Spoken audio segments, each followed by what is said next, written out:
Quand ma grand-mère s'est mariée en 1900, les gens ne voyageaient pas comme ils voyagent aujourd'hui. Partir à quelques kilomètres, c'était déjà une grande affaire.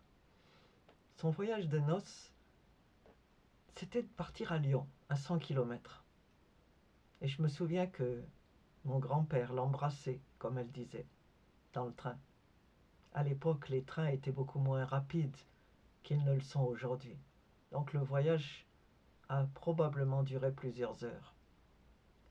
Ma grand-mère aimait énormément voyager, mais c'était dans ses rêves qu'elle voyageait. Mais ce qu'elle a fait pour moi, c'est de m'inciter à découvrir le monde. Depuis son salon, avant que j'arrive, elle avait déjà préparé plusieurs lettres destinées aux ce qu'on appelait les syndicats d'initiative, c'est-à-dire les offices du tourisme. Des offices du tourisme de plusieurs villes, de France et d'ailleurs. Les lettres étaient similaires et disaient cher monsieur, chère madame, nous souhaitons venir dans votre ville. Nous avons besoin d'informations. Est-ce que vous voudriez bien nous envoyer une carte, euh, des informations sur toutes les activités de la ville, les loisirs, la musique, les musées, les transports, la météo, etc. J'ai écrit quelques-unes de ces lettres avec elle. Et puis on postait la lettre et on attendait avec intérêt, le cœur battant, la réponse. Et on recevait des réponses assez rapidement. Des réponses de tous les offices du tourisme qu'on avait contactés.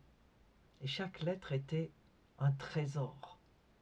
On n'aurait pas trouvé mieux à la bibliothèque municipale. On avait des cartes, donc on pouvait regarder la carte et on regardait où était telle ville sur la carte. On voyait des cartes régionales, des cartes locales, des informations sur les activités. On rêvait ces vacances, on les fabriquait, on les créait, on faisait un emploi du temps. Quand est-ce qu'on va partir? Qu'est-ce qu'on va faire? Et ça occupait des heures et des heures et des jours. C'était une activité rêvée, dans tous les sens du terme. Et ça m'a appris non seulement la géographie, mais ça a créé en moi une imagination débordante. Je pouvais tout inventer. On faisait aussi des croisières. Et là aussi, donc on demandait des informations. Ma grand-mère avait toujours rêvé de croisières, qu'elle savait bien qu'elle ne ferait jamais, parce que c'était tout à fait hors de leur budget.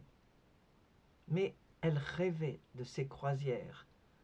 Je pense qu'elle rêvait de ces grands bateaux, avec le luxe qu'ils contenaient. Bien sûr, elle avait dû voir ça peut-être à la télévision, mais aussi elle avait dû lire des brochures sur ces croisières, puisque nous demandions chaque fois, chaque vacances, des brochures diverses. Il y avait en particulier un paquebot qui s'appelait le paquebot France, et elle rêvait d'une croisière dans le France. Il y avait également des voyages virtuels, et ceux-là, ils n'avaient pas besoin de brochures. On les faisait le soir, au lit. Nous dormions toutes les deux dans le même lit, le lit de mes grands-parents.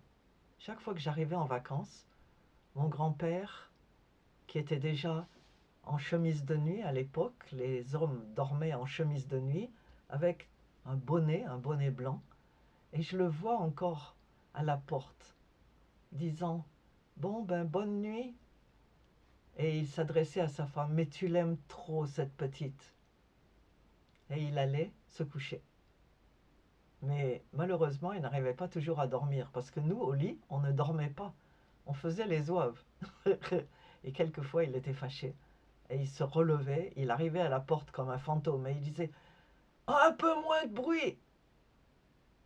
Qu'est-ce qu'on faisait là-bas? On prenait l'avion. L'avion que ma grand-mère n'a jamais pris. et elle m'avait dit qu'on allait à Carcassonne. Et on est allé à Carcassonne des milliers de fois.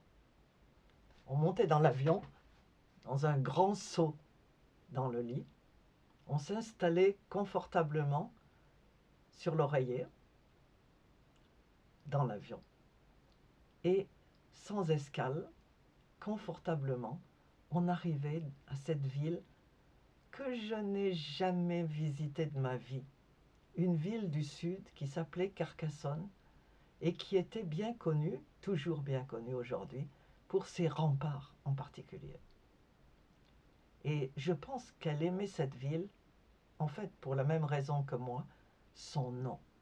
J'ai toujours été fascinée par les noms, par les mots. Carcassonne.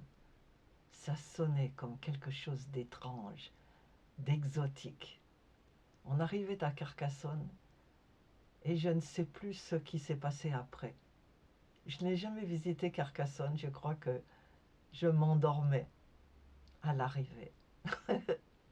Mais c'était une bonne manière d'imaginer. Et ça m'a aussi appris à raconter des histoires, à devenir moi aussi un conteur pour mes enfants et mes petits-enfants aujourd'hui.